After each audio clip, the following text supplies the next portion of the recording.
My daughter took my social security check and took off for the beach, leaving me with no food. She came back sun-kissed and happy, thinking I'd be begging for help. But when she opened the refrigerator to get some dinner, she screamed in horror at what she saw inside. Greetings, dear listeners. Before I begin my story, a story of betrayal and how I one day chose myself, I ask you to support this channel. Please subscribe and hit the like button. It helps stories like this be heard. And write in the comments what city or country you are listening from. It always warms my spirit to see how many of us there are. And now enjoy the story. The front door had slammed shut 3 hours ago, but the heavy sugary scent of Quintessa's perfume still hung in the hallway. That fragrance always seemed too intrusive to me, too loud for our old brownstone with its high ceilings where the air was used to smelling like the dust of ages and dried lavender. I stood in the middle of the kitchen, staring at the closed door of the pantry. The silence in the house was absolute ringing. I used to love this silence. It meant peace after a long day at the sewing machine when my eyes were tired from tiny stitches and my back ached from the endless stooping. But today the silence felt predatory. It was waiting. My stomach twisted into a tight knot. It's shameful to admit, but I was hungry. Just ordinary human hunger, the kind that gets persistent by evening. I walked over to the cabinet. The hinges creaked as if complaining about the disturbance. The shelves were impeccably clean and terrifyingly empty. Quintessa had packed in a rush. She had darted around the apartment like a bright tropical bird trapped in a cage, tossing bikinis, light sundresses, and tanning lotions into her suitcase. I remembered how she stopped in the doorway, already wearing her shoes, and held out her hand. "Mama, give me your card just in case. What if the ATM down there doesn't work or something?" "But, Quintessa," I tried to object, feeling a chill run down my spine. "That's my whole social security check. What am I supposed to live on for 2 weeks?" "Oh, don't start." She rolled her eyes, snatching the plastic card from my fingers. "You've got a full jar of grits. Boil them up, add a little butter, and it's beautiful.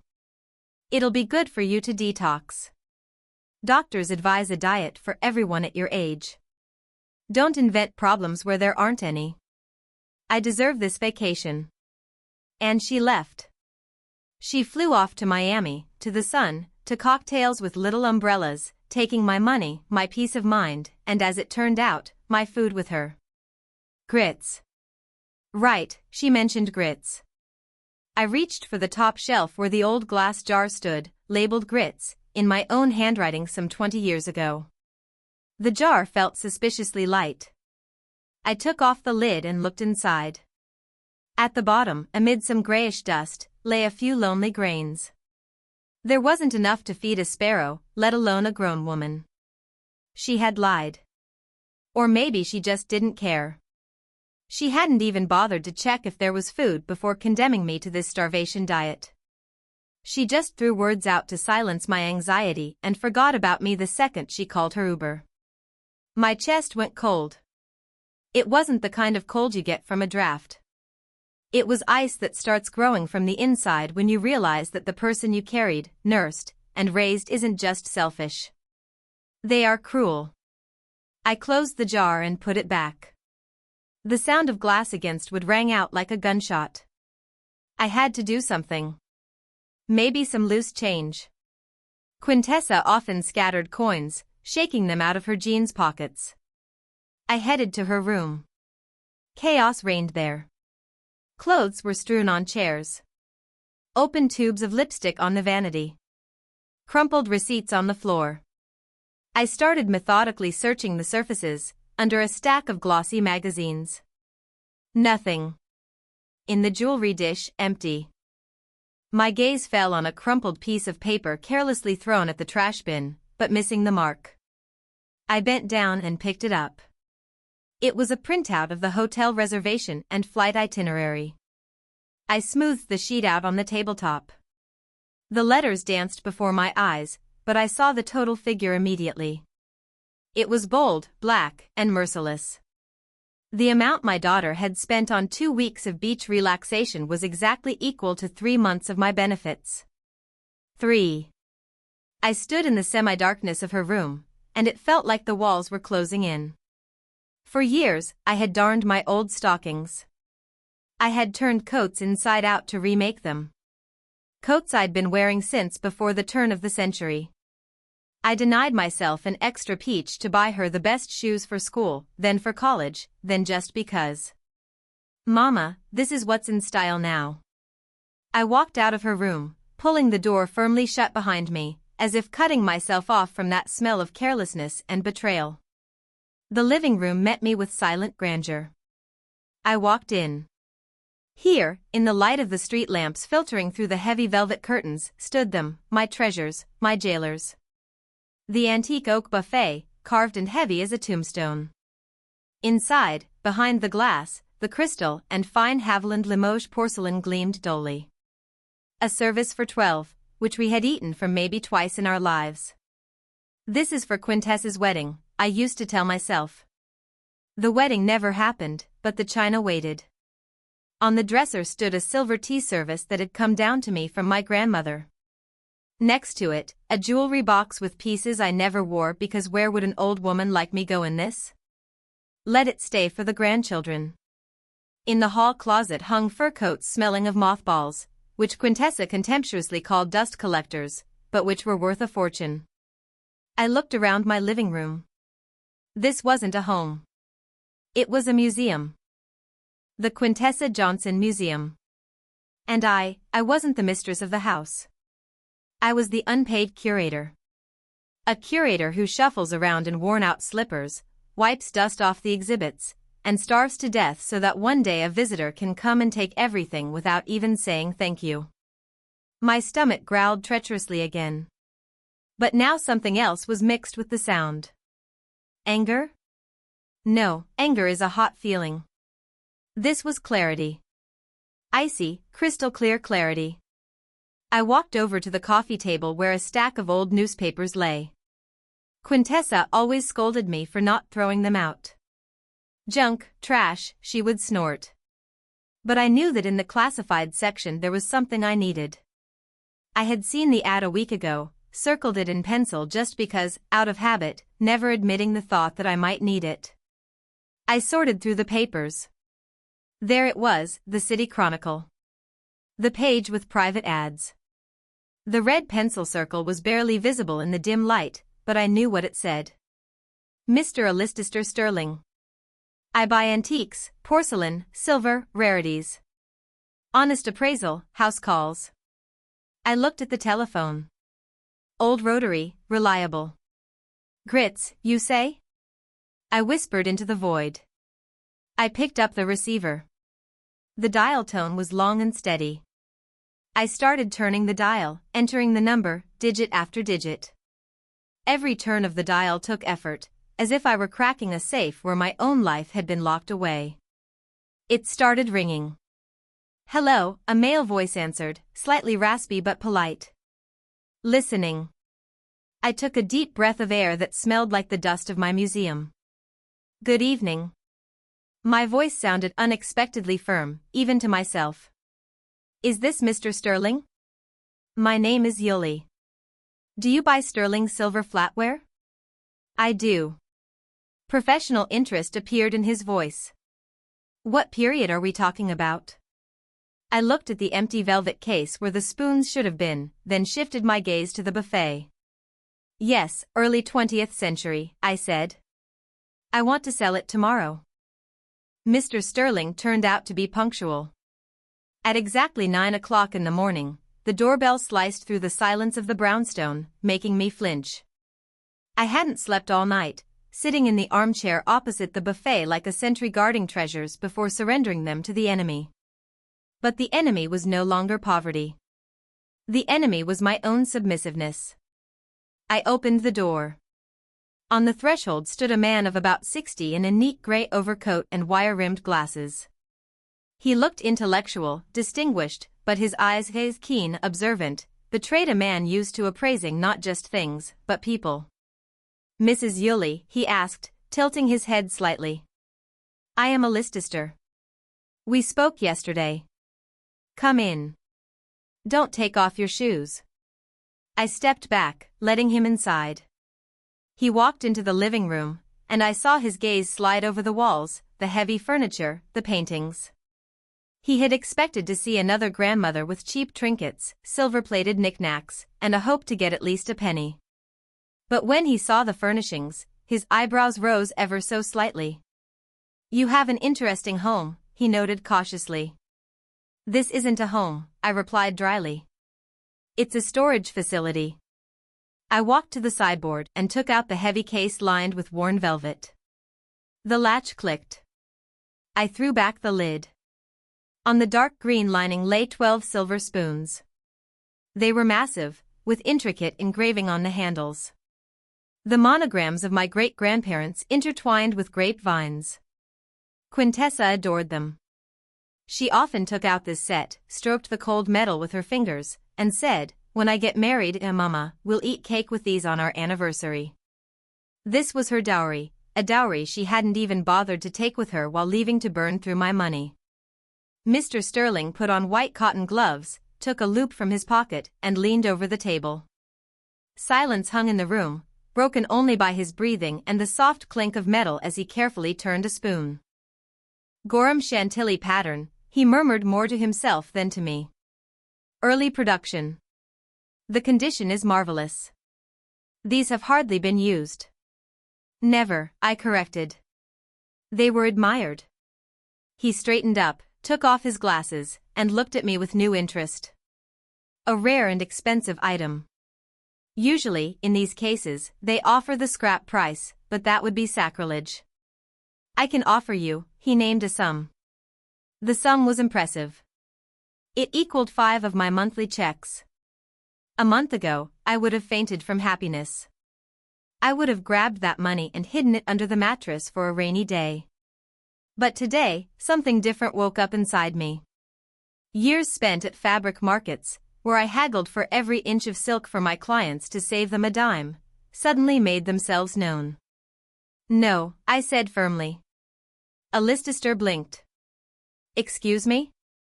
This is Gorham. Early period, I repeated his words, looking him straight in the eye.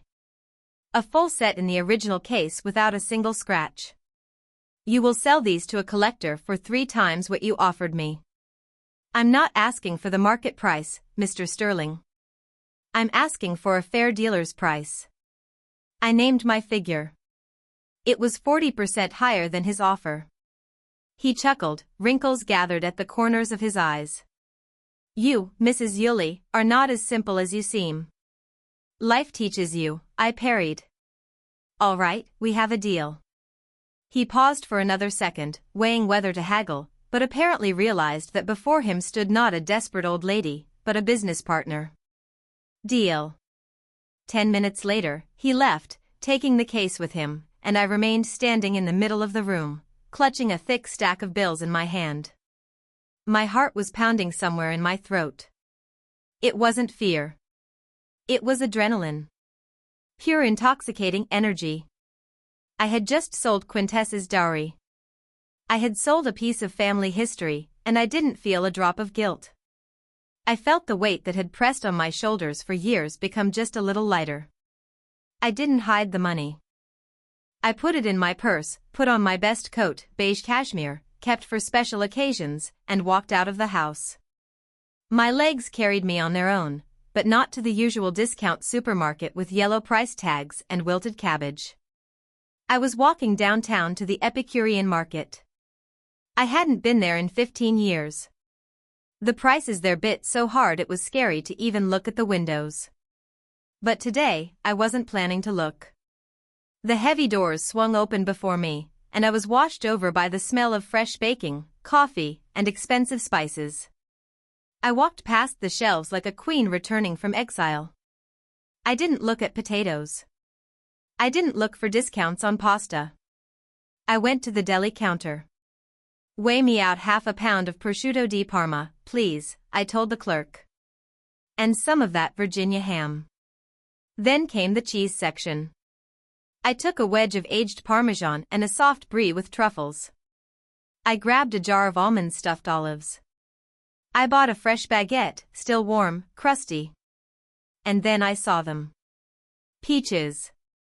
Huge, velvety, filled with sunshine, lying on a woven tray.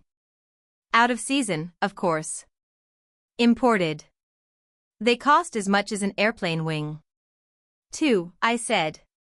The most beautiful ones. And finally, the seafood section, cold smoked salmon, thin slices, translucent in the light, the color of sunset. I walked out of the market with 2 paper bags. They weren't heavy, but they held more life than all my stocks of grits over the last 10 years. At home, I didn't eat in the kitchen on the oil tablecloth. I went into the living room. I took a snow-white tablecloth with handmade lace out of the sideboard. Quintessa forbade me to use it. You'll stain it, Mama. That's for guests. Today I am the guest, I said aloud to the empty room. I spread the tablecloth, took out the best plate from that very service. Thin porcelain with a gold rim. I laid out a silver fork. I still had forks. Knives and dessert spoons were also plentiful. I had only sold the teaspoons. I laid out my purchases. I rolled the slices of ham into rosettes, cut the cheese into cubes. Olives, salmon, warm bread that I broke with my hands, crumbling right onto the tablecloth. And the peach. I bit into it, and sweet juice splashed onto my lips. The taste was incredible. It wasn't just the taste of food. It was the taste of freedom, the taste of the fact that I exist, that I am important, that my body, my stomach, my desires matter. I ate slowly, savoring every bite, washing it all down with black tea from a ceremonial cup. I looked at the blank wall where the calendar hung and realized all these years I had been saving things for a future that might never come.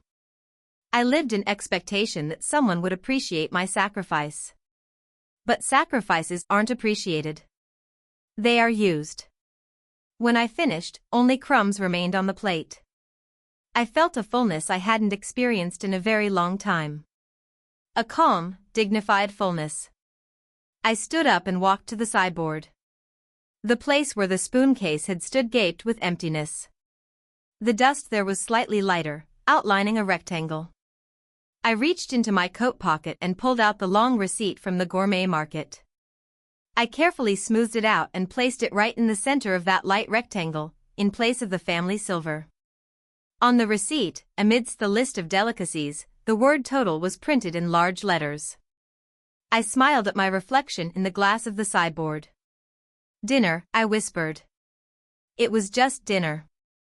The week flew by like one long sunny day. I woke up not to an alarm clock to run to the cheap store for discounts, but when the sun touched my pillow. I had croissants with butter for breakfast, not empty oatmeal. And so, as I sat in the armchair with a glass of rich red wine, a Cabernet from 2015, advised by the sommelier at the wine boutique, the phone rang. The ring was harsh, demanding. I knew who it was without even picking up. Only Quintessa knew how to call, as if the telephone should apologize for not ringing sooner. Hello. I brought the receiver to my ear, not setting down my glass. Mama. My daughter's voice burst into my silence. In the background, the ocean roared, seagulls screamed, and some rhythmic music played. How are you doing there? Still alive? There was so much feigned concern in her voice, mixed with blatant superiority, that the wine seemed sour for a moment. Alive, Quintessa, quite. I was thinking, she spoke loudly, shouting over the surf, you're probably bored there alone and hungry. You boil that grits, but add more water. It's more filling that way. Old Grandma's recipe, remember? I took a sip of wine. The velvety taste returned, washing away the bitterness of her words. I'm managing, I answered calmly. Don't worry. Oh, come on. Don't put on a brave face, she chuckled. I know you've got nothing to eat there, but it's okay. Hold on for another week. By the way, I saw a fridge magnet for you shaped like a dolphin. If, of course, you don't run up the electric bill while I'm gone because I know you'll forget to turn off the light in the bathroom, and I'll have to pay for it later. She spoke to me like an unreasonable child, like a burden that needed to be controlled even from 1,000 miles away. Before, I would have started making excuses. I would have said, no, baby. I'm saving. I don't even turn on the TV. But now, I just smiled at my reflection in the dark window. I'm finding resources Quintessa didn't even suspect existed, I uttered, looking at the wine bottle on the table. So, don't worry about the lights. Resources? She laughed again. And there was so much smugness in that laugh. What are you talking about? Found some change in the sofa or went to Miss Theodosia for salt? Look, don't embarrass me in front of the neighbors. Don't go around with your hand out. All right, I got to go. We have a pool party. Don't get bored there with your porridge. Click. She hung up, confident in her complete, undivided power over me. In her picture of the world, I was sitting right now in a dark kitchen, choking on plain porridge, counting the days until her return, so I could gratefully accept a magnet and a new portion of reproaches. She thought she had broken me, that the hunger training was successful. I finished the wine, feeling the warmth spread through my body. Pool party, I repeated, placing the empty glass on the table. Well, I have my own plans, too. I picked up the notebook lying next to the phone. On the open page, a time was already written down. Tomorrow, 11 o'clock sharp.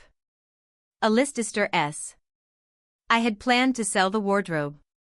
That huge oak closet in the hallway that took up half the passage and always snagged my sleeves with its carved corners. It was antique, expensive, but I hated it. It was a dark spot that absorbed light.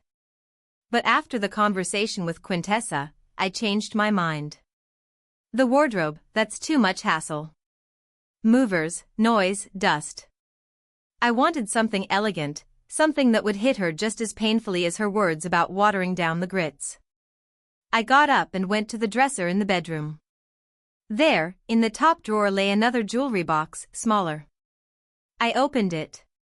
On a velvet cushion lay a brooch, an antique gold piece in the shape of a twig with leaves studded with small diamonds and a large dark ruby in the center. This ruby burned like a drop of thick blood. Quintessa adored this brooch. She never asked for permission, just took it when she went on a date or an office party.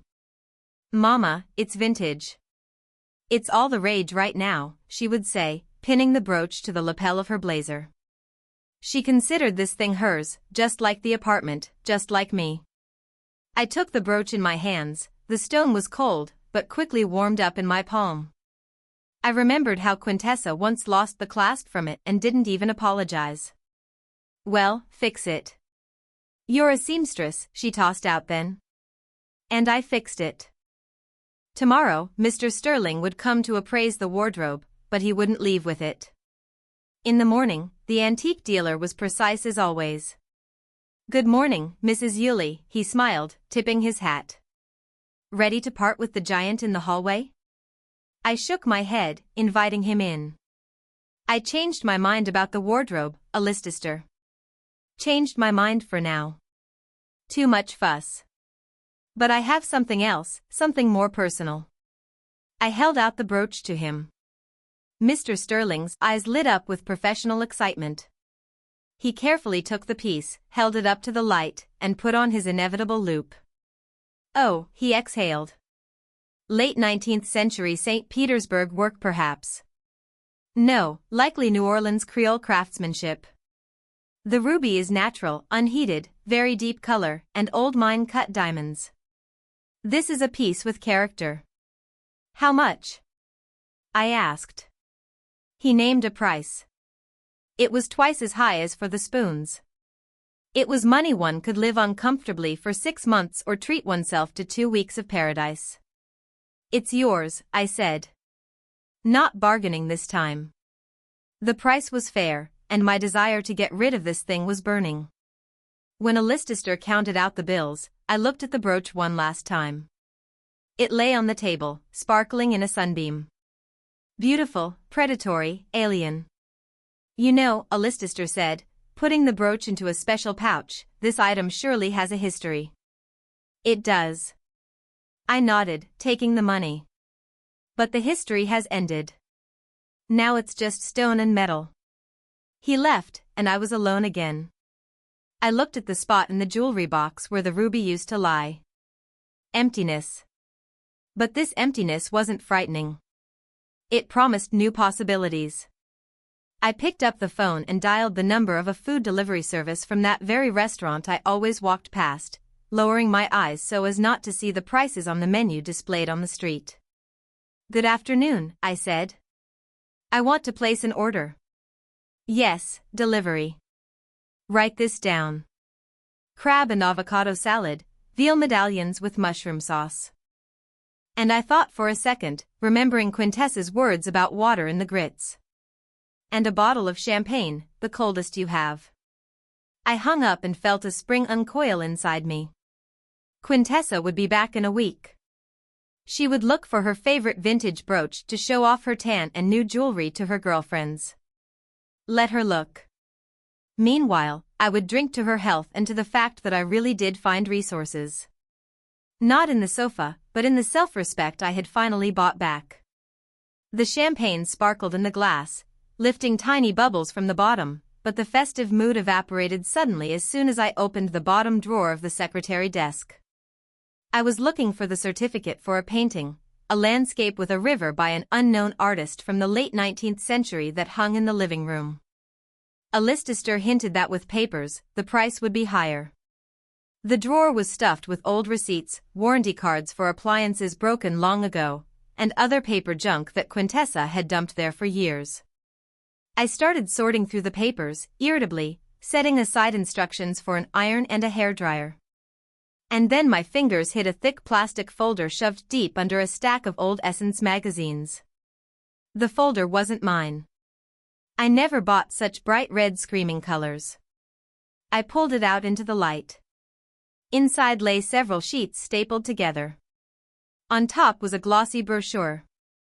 Cheap paper, bad printing, blurry photos of smiling old people playing checkers.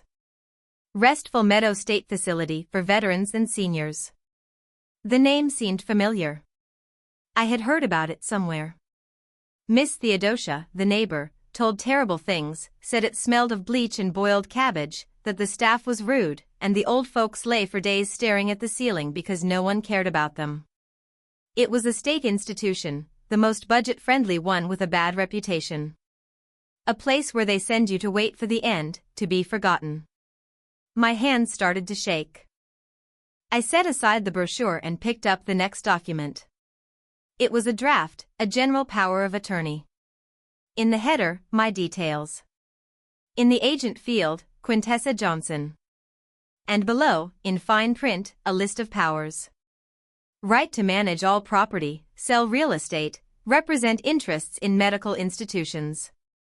A date was penciled in the margins. Next month, immediately after her return. The world tilted. I grabbed the edge of the table so I wouldn't fall. The air in the room suddenly became thick and viscous. This wasn't just selfishness. This was a plan. A cold, calculated plan. She wasn't just waiting for me to die to get the inheritance. She was tired of waiting. She decided to check me in.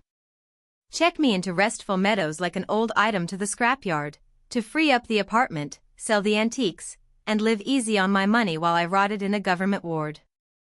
She smiled at me, took my card, went to the sea at my expense, knowing that in a month she would kick me out of my own home.